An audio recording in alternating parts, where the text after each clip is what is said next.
Hi everyone. This week I wanted to do a solo episode on the topics of order and disorder.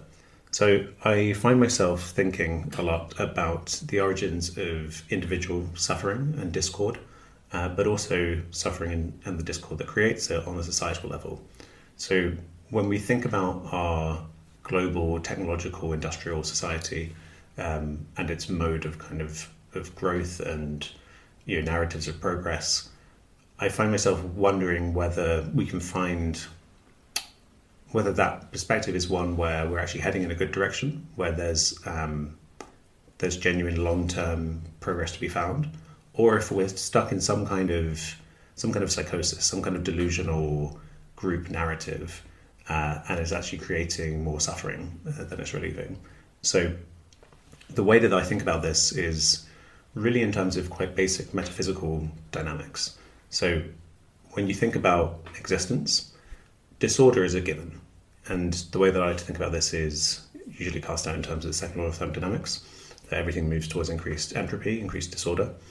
And there was a thinker called Boltzmann who came up with this statistical explanation as to why this is the case. And it's quite simple, but very elegant. And the idea is just that there are so many more ways for things to be disordered than orderly. If you have all your books in a stack in your office and then you pick them up and you put them down at random, it's far more unlikely that they're going to find themselves kind of neatly stacked in a pile, far more likely they could be in any number of different disordered ways. So this principle seems to be really foundational for where we find ourselves in existence. So we know disorder is going to happen. We know it's the kind of everything's moving in that direction. But then we also know order exists. I'm an orderly system temporarily. I exist as this kind of island of order in all this chaos in the universe. And also we know why that can be now. We know that if you're the kind of machine, the kind of process that will assist in this process of disorder, then you're permitted to be orderly, because overall the net disorder is still increasing. So I can grow my orderly teeth and my orderly digestive system because I can then chew an apple and it will break down that apple more quickly than if you just leave the apple to kind of fall apart by other natural processes. So I'm kind of harnessing this process of going from order to disorder in order to exist as an island of order. And in the process, I'm kind of borrowing order from those other orderly things. I'm not sure if there's a way to do this without saying the word order a ridiculous number of times, but I'll try not to. So we find ourselves in this situation, and how do those islands of order arise in the first place? What's the origin of life, abiogenesis? Well, again, statistically, it's the same insight as Darwin had when it comes to evolution. It's this tautological reasoning where things that are good at persisting, things that are good at maintaining themselves in a state of order, well, they're more likely to exist. They, by definition, are going to persist if they're good at persisting. So out of this kind of fecund, fertile ground of disorder, you can get this kind of bubbling up of orderly patterns, and that's what we are. But it's an active process of maintaining our order for a time, and then it seems that the disorder will win out. Death seems inevitable. Impermanence is a fundamental principle, but we often don't like that. We, as orderly systems, we want to, because we're engaged in this process of creating order in ourselves and in the world around us so that we can remain orderly, it can be unsettling to face disorder, because that's the kind of antithesis of what we are. We're the parts of reality that act as if we want to resist that, and then actually develop psychological wants, in terms of not wanting to die and to dissolve back into everything.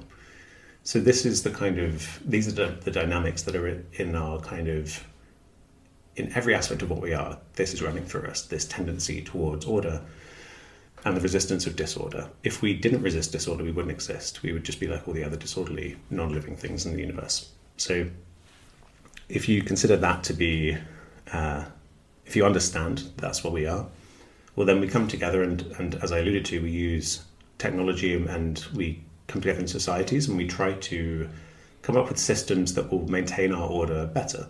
Perhaps we build walls around us and create a kind of walled city so wild animals can't get in and attack us or other humans. And suddenly there's this kind of competition for everyone trying to kind of keep disorder at bay.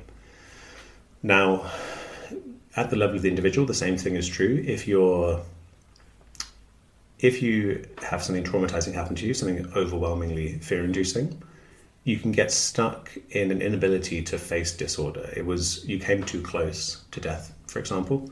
And so you can get stuck in a kind of a pattern of suffering where you're desperately trying to regain control. And that may have secondary kind of negative effects. You may try and regain control through addictive behavior, trying to regulate your nervous system. You may get stuck in ruminative thought patterns or flashbacks, all these attempts to make sure disorder is kept at bay. And it may be really hard to face the traumatic thing because that involves coming close to the disorder. But then when we engage in trauma healing work, what it really involves is going into that fear, going into the disorder, but doing it from a place where you feel safe, where you're learning to rely on yourself, that you can learn from your experience and trust that it's not going to happen again. So in order to be healthy, we find health when we're as close as possible to disorder, but we're responding to it wisely. We're not recklessly diving into it and traumatizing ourselves, but we're learning to empower ourselves to handle and respond to disorder. So if this is like exposure therapy for trauma, like going into the memories, but it's also true at the individual and societal level, where if challenges arise and then you can flexibly respond to them, that's the most it's the most healthy, most flexible, least rigid, and the way of approaching it will have least secondary negative consequences. But what we find in civilization is we actually get forms of entrenched order. We get systems that seem very elegant and seem to work well in terms of coordinating everyone. And then we get enthusiastic about them and we instantiate them generation after generation. And suddenly you're born into systems of order that you're not familiar with, and they're not flexible. And you're pushed away from disorder, which feels like what you want. But then in the extreme, you're left in a situation where you no longer are connected to the process of living. So in the case of the individual, if you retreat from the world and try to make the world orderly around you, you could end up feeling depressed, feeling like you're completely cut off from the joy of life. And the same thing you can think of, if you think of the kind of baby boomer generation, you have the Second World War, which is obviously this state of complete disorder that's highly undesirable.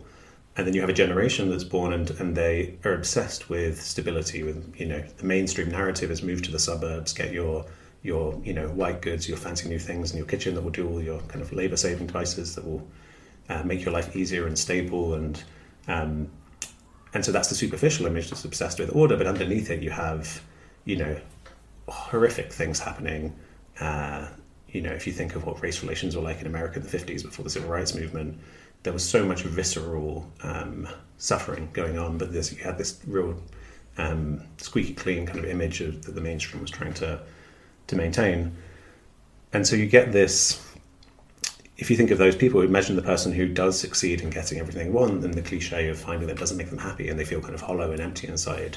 That's the kind of another way that you can see this process of when you remove yourself from the disorder and you can no longer engage with being alive and respond to things healthily, you get stuck in this alienated state where, if you lived in the woods and you were confronted by a snake, you would find yourself having a strong adrenaline response, and then once you got to safety, that would come back down, and your nervous system would learn to behave in the way that it evolved to kind of to send you these signals of fear and safety, and that would guide you through the world. Whereas the person in the suburbs in the 50s might be left with a generalized anxiety because they know something's not right. Their system still is looking for fear. It still has that adrenaline in it, but it gets kind of smushed out over time instead of having these healthy dynamics. So this, I think, is the fundamental issue here. Isn't order. Order, I'm a huge fan of order. When supplied wisely and balanced with, being in touch with disorder. I think ironically, you could say that order really needs a solid foundation of disorder, which might sound a bit silly, but it needs to be constantly responding to the uncertainty and the disorder of existence to be flexible and appropriate in its responses. But then when you get into order that denies disorder, when you get into systems that are so, instead of turning towards it and understanding that impermanence is a fundamental aspect of existence, if instead of that, you fall into a fantasy of perpetual order, you think, no, we can escape death, we can escape this planet, and we can live in a civilization of advanced technology that will just make everything utopian, and we can just live like that for the rest of existence. To me, that kind of unconscious narrative pervades our society, and I think it's much like an individual who is unwilling or unable to face their fears and to heal whatever needs to be healed and to learn to navigate the world through using their embodied emotional responses. Someone who's instead stuck in a delusional psychosis out of fear, but they're completely in denial about it, and they're rushing from thing to thing, whether it's addictions or whatever the solution they perceive as the case, and in the process they're harming other people and they're harming themselves.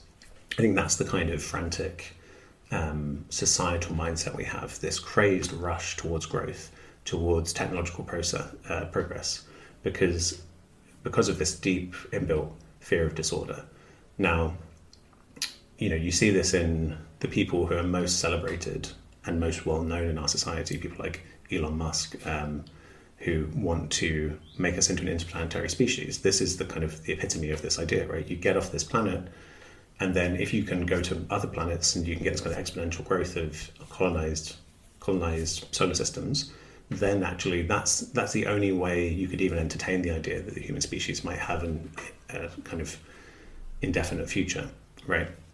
But even then, it's not indefinite because there's the death of the universe, and so you always have to be in touch with the fact that impermanence is an inescapable fact. And if that produces discomfort, the only thing to do is to sit with that and learn to feel what those feelings are, and your body will homeostatically learn to get used to it and learn to feel okay with it. And it's not, that whole process often involves trauma work and a lot of inner work. But to me, that's the project our culture needs to focus on more than anything. This inner work of learning individually to feel okay with disorder and fear and all of this stuff that we usually turn away from. Because our society the software of society runs on our brains. There is no repository where it exists apart from amongst us. So if the individuals of society learn to feel okay with disorder, I think that's probably, I would say that's the best, the most powerful lever we can pull to positively impact every other issue in society, whether it's climate change and the way that we're kind of destroying the planet in this kind of crazed rush towards growth, whether it's social issues because we, like the example of someone who's delusional and psychotic out of fear, being unable to see the harm they're causing because they're just stuck in this coping mechanism. If you're able to stop and turn inwards and own your own emotional issues, I think this would have knock-on effects in society. And I say would hypothetically, but for every individual that's doing this work right now, that's actively contributing to it, it will have positive consequences in your social sphere. And I believe, this is the best way that we can alter these dynamics. If you can think of society as like an organism, where we're the cells within it. And I see it as very tense, very clenched, very unable to hold uncertainty, hold the feelings that come up when you face disorder. So if each individual cell in the system can relax, we're relaxing the dynamics overall. And I genuinely think that's the best shot we've got. And I think this is why people intuit this when they see the power of psychedelics, and they think, if these can be used to help people clear out their trauma, it can really have positive impacts on society. And so if you think of the example I pointed to earlier of celebrating things like trying to get off this planet, trying to make it so medical science can make death no longer a thing. There are people who are excited by this prospect. But if you're really in touch with the truth of impermanence, you would realize that if you kept this physical body alive forever, it would change. There is no self that would exist 200 years from now that would be the same James that exists here now. This is another way into realizing an aspect of the illusoriness of the self, of personal identity. But instead of reflecting on these philosophical issues, these people are, it goes unquestioned that wouldn't it be wonderful if we could not have to die? What if the human species could exist forever?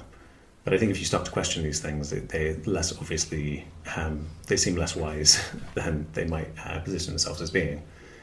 But with the example of if we could get off of Earth and populate the stars, there is a temptation there. There's a feeling that, so I see the kind of suffering that exists from this dynamic between order and disorder. I actually think it kind of permeates the whole of the natural world. For the most part, the kinds of order that are sustainable are the kinds that are flexible and responsive to disorder. So when you look at the natural world, think of a tropical rainforest. The life there, the force behind it is crazy. It's so visceral that you've just got all of these forms of order trying to kind of to keep themselves going. And I can imagine in that process there being a lot of discord and suffering, but then, as I say, the forms of order that are most healthy and balanced with disorder, I think, are the ones that would survive. You can think of this as a kind of Taoist, balanced yin and yang kind of dynamic. But if the order side gets overly rigid and tries to get rid of the disorder side, eventually the disorder will win. It's a bit like, it feels almost like, if you think of how every other civilization in history has collapsed, it feels like you're putting disorder, you can't actually get rid of the disorder. You can't destroy it. It's a bit of a strange idea, destroying disorder, but you can't negate it and make it go away. It feels like what you're actually doing is putting it on the bill. You're putting it on, if the more order you build, think of these ancient civilizations, then you'll have some visceral, painful collapse where there'll be a huge amount of suffering and disorder.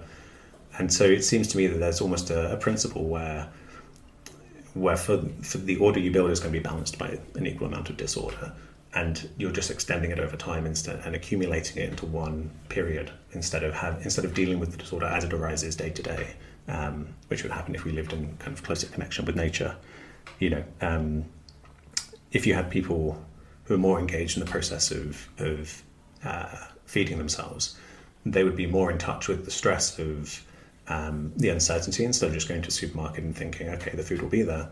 But that constant management would lead to a more sustainable, if you think of everyone engaging in permaculture, it would lead to a more long-term sustainable, healthy system. Whereas, as we saw with COVID, suddenly you get transport issues and shelves go empty, and you get mass panic. And imagine that at a kind of a larger scale.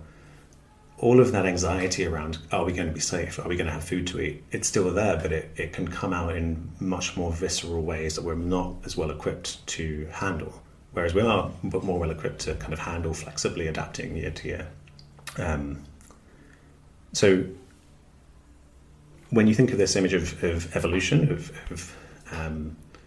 new systems of order being discovered, the counterexample to what I've been arguing here, that we should be kind of turning towards the earth, towards it's the kind of spirituality of composting and recycling and the churn of existence, and being okay with that there's periods of order and there are periods of disorder. The only thing I could say against that is, well, actually, as evolution stumbles for new forms of order, we don't really know what's possible until it happens. As a multicellular organism, this is an insane level of order with this amazingly complex brain, not mine in particular, just human brains in general.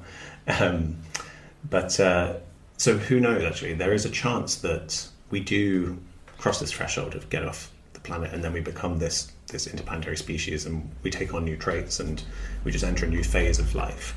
That, I can't deny that does stir an excitement within me, a sense of it appeals to the part that wants to escape disorder.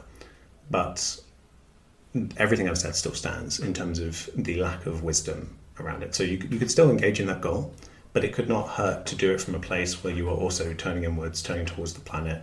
And then if after you're coming from that healthy place, you decide that's the project you want to engage in, fine. I think that's reasonable. But it's when all of our hopes go into that, and we're trying to flee everything, and we're literally trying to flee the earth that we're destroying because of kind of crazed dynamic that we're in.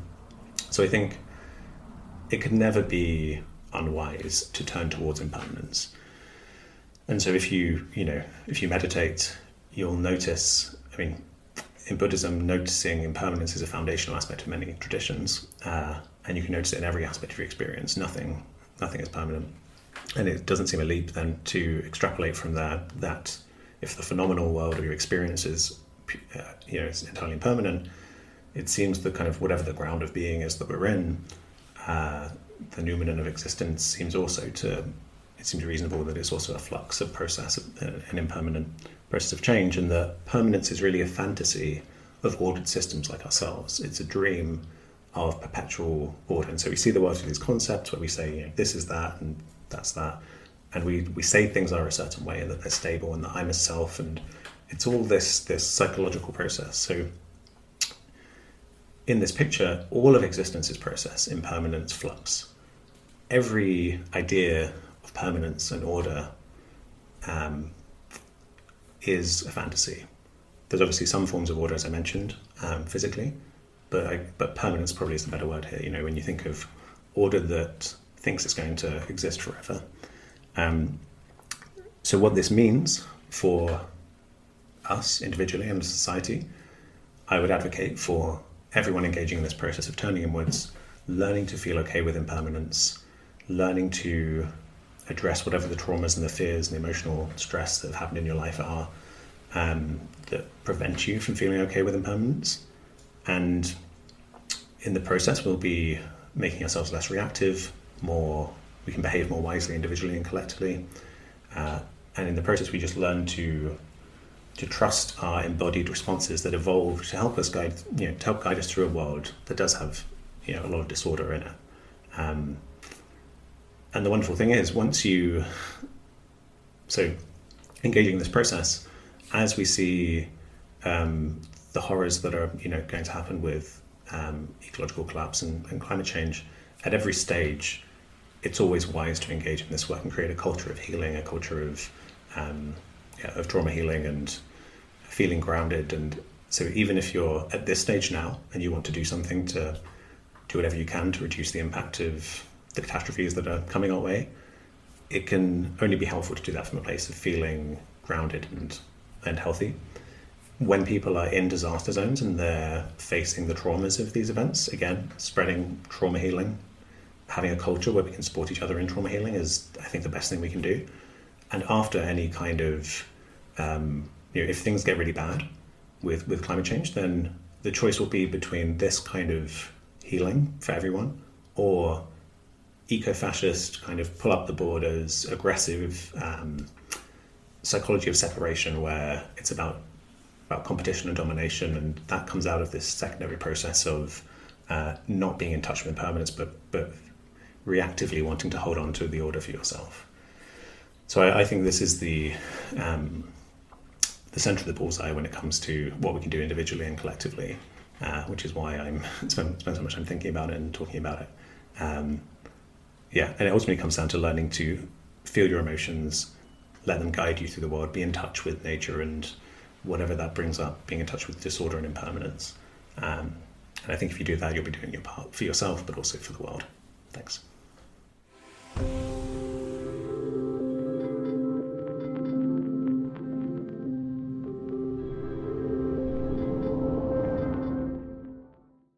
Thanks for listening. If you're watching on YouTube, please like and subscribe. And if you want to help the podcast reach a wider audience, you can leave a review on Apple Podcasts. Finally, if you want to offer financial support, you can go to patreon.com/Dr. James Cooke.